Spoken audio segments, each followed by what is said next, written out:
Hello guru, welcome back to కోయిట్లో కూల. ఇది నాది కాదు మనది. అయితే రేపు ఓజీ మూవీ రిలీజ్ ఉంది. ఆ సినిమా టైమింగ్ కి ప్రీమియర్లు ఏమో రేపడిపోతున్నాయి, కానీ ఆ సినిమా టైం కి మనోడు షిఫ్ట్ లు ఉన్నాయి, డ్యూటీ చేయాలి. మనోడు ఆ డ్యూటీ షిఫ్ట్ లు క్యాన్సిల్ చేసి అదే పనిగా పాపం మన కోసం ఇవాళ నైట్ మొత్తం డ్యూటీ చేస్తున్నాడు. మళ్ళీ రేపు ఈవినింగ్ ప్రీమియర్ కి వస్తున్నాడు. మనోడు చూడండి అక్కడ ఉన్నాడండి. టైం అయితే ఎగ్జాక్ట్ 8:12 అవుతుంది. ఇప్పుడు స్టార్ట్ అవ్వాలనుకుంటున్నాం. మనోడు కార్లో వెయిట్ చేస్తున్నాడు, ఇంకో ఇద్దరు రావాలి. నేనైతే ఫుల్ ఎక్సైటెడ్. మళ్ళీ పవన్ అన్ని చూస్తామో లేదో తెలియదు స్క్రీన్ పైన. ఇండియాలో నాకు తెలిసి 1 AM షో అనుకుంటా, ఇక్కడ మాత్రం 8 PM స్టార్ట్. సో థియేటర్కి వెళ్ళిన తర్వాత చూపిస్తాను. ఇప్పుడు వచ్చేసాం, స్క్రీన్ నెంబర్ 3 పడింది. లోపలికి అయితే వెళ్తున్నాం.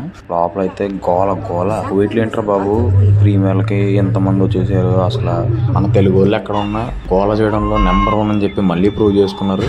కువైట్లో ప్రీమియర్లకి ఎంతమంది వస్తారని నేనైతే ఎక్స్పెక్ట్ చేయలేదు. ఘోరం అసలు. పవన్ కళ్యాణ్ గారి యాక్టింగ్ అయితే సూపర్. మూవీ అయితే పవన్ కళ్యాణ్ గారి మూవీ మళ్ళీ ఇలాంటి మూవీ అయితే ఖచ్చితంగా రాదు. అలాంటి మూవీ మీరు ఎప్పుడు చూసాను పవన్ కళ్యాణ్ గారి చరిత్రలో.